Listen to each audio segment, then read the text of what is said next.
Jupiter ഗ്രഹത്തിൽ ഒരു ചെടി മുളച്ചാൽ എങ്ങനെയായിരിക്കും ഉണ്ടാവുക? നമ്മൾ കഴിഞ്ഞ ചന്ദ്രനിൽ ചെടി മുളപ്പിച്ച വീഡിയോയില് അടുത്തതായി ജൂപ്പിറ്ററിൽ ട്രൈ ചെയ്തു നോക്കാൻ വേണ്ടിയിട്ട് രണ്ടാൾ കമന്റ് ചെയ്തിരുന്നു. എന്നാൽ ജൂപ്പിറ്ററിന് ഒരു പ്രശ്നമുണ്ട്.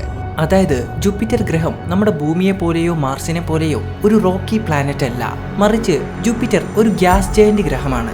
അതായത് ജൂപ്പിറ്റർ മുഴുവനായും വാതകങ്ങൾ കൊണ്ടാണ് രൂപപ്പെട്ടിട്ടുള്ളത്. അതുകൊണ്ട് തന്നെ ഒരു വസ്തു ജൂപ്പിറ്ററിലേക്ക് വീണു എന്ന് കരുതുക, എന്നാൽ ആ വസ്തു ജൂപ്പിറ്ററിലേക്ക് വീണുകൊണ്ടേയിരിക്കും. അതായത് ജൂപ്പിറ്ററിന്റെ കോർ എത്തുന്നത് വരെ ഈ വീഴ്ച തുടരുകയും ചെയ്യും. അതുകൊണ്ട് തന്നെ ജൂപ്പിറ്ററിൽ ഒരു ചെടി മുളക്കുക എന്നത് അസാധ്യമായ ഒരു കാര്യമാണ്. എങ്കിലും നിങ്ങൾ പറഞ്ഞ സ്ഥിതിക്ക് ജസ്റ്റ് ഒരു ഫണ്ണി ലെവല് അല്ലെങ്കിൽ ഒരു ക്യൂരിയോസിറ്റി ലെവലില് നമുക്കതൊന്ന് ട്രൈ ചെയ്ത് നോക്കാം. സോ ഇമേജ് ജനറേറ്റ് ചെയ്യുന്നതിന് വേണ്ടി ജെമിനി AI ആണ് ഞാനിവിടെ യൂസ് ചെയ്യുന്നത്.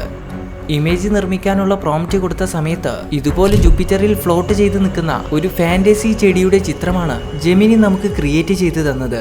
സോ ജസ്റ്റ് ഒരു വെറൈറ്റി ലെവലിലാണ് AI നമുക്ക് ആ ഒരു ഇമേജ് ക്രിയേറ്റ് ചെയ്ത് തന്നത്. സോ ഇനി വേറെ ഏതെങ്കിലും ഗ്രഹത്തിൽ ഇതുപോലെ ചെടി മുളച്ചത് നിങ്ങൾക്ക് കാണാൻ താല്പര്യം ഉണ്ടെങ്കിൽ ജസ്റ്റ് കമൻറ്റ് ചെയ്തോ, നമുക്ക് അടുത്ത വീഡിയോയിൽ സെറ്റാക്കാം.